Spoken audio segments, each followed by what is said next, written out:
My alarm doesn't ring. It doesn't need to. The rooster does that job for free. Every morning before the sun even thinks about showing up, I'm awake. Not because I'm motivated, because the land doesn't care if I'm tired. I lie there for a moment, staring at the ceiling, counting how many hours of sleep I didn't get. My back already hurts. My hands already feel stiff. I haven't even stood up yet. I roll out of bed. The floor is cold. The air smells like soil and damp grass drifting in through the window. People think farming is peaceful, quiet, relaxing. That's because they only see photos. They don't hear the machines coughing awake. They don't smell the sweat before breakfast.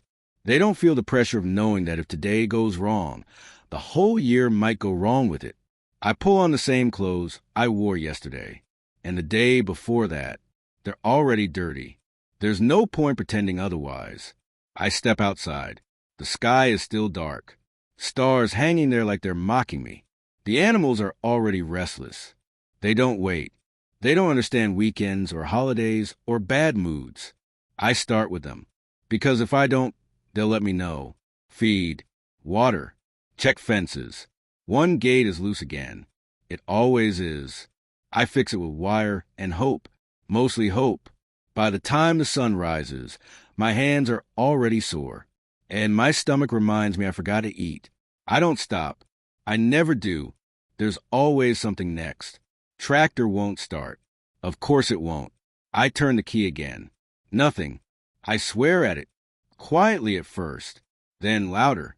Eventually it gives in.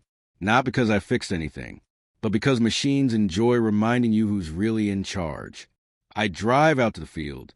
The land stretches forever. Beautiful. Terrifying. People say farmers work for themselves. That's funny.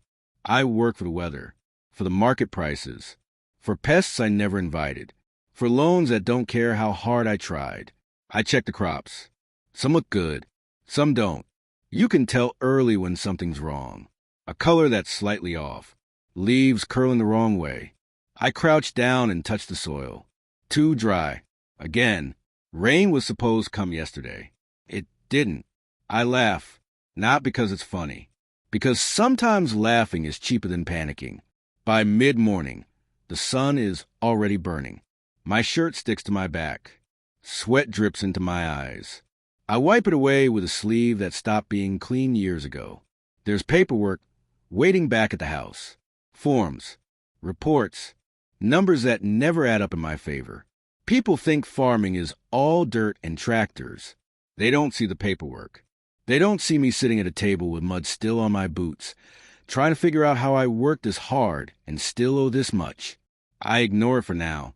The field needs me more than the forms do. Something breaks around noon. It always does.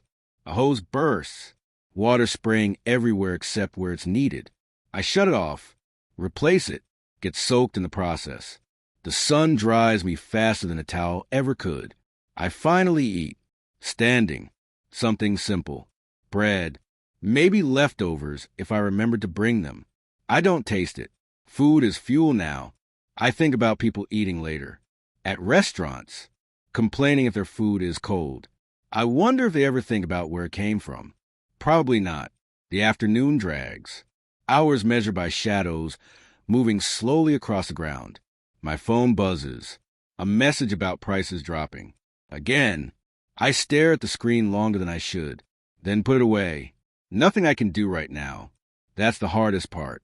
Doing everything right and still losing. A storm finally rolls in.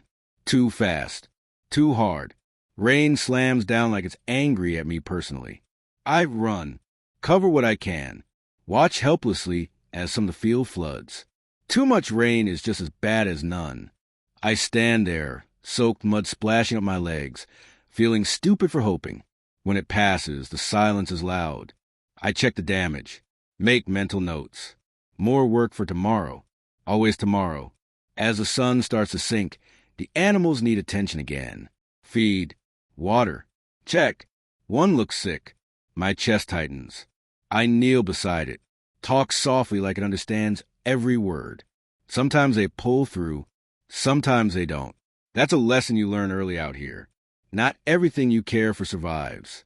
I clean up, slowly. My body feels heavy.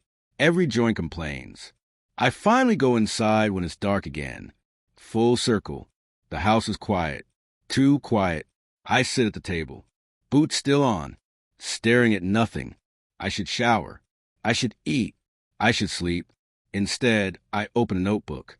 Write numbers. Cross them out. Rewrite them. They still don't change. I think about quitting. Every farmer does. I imagine a job with hours, with days off, with pay that doesn't depend on clouds. Then I think about the land outside, the fields I've walked 1,000 times, the soil I know by touch. I remember my father's hands, my grandfather's stories.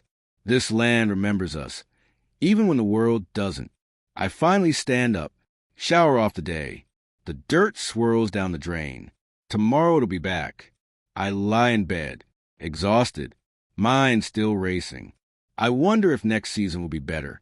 I wonder if it won't. The rooster shifts outside. I close my eyes anyway, because in a few hours, it all starts again.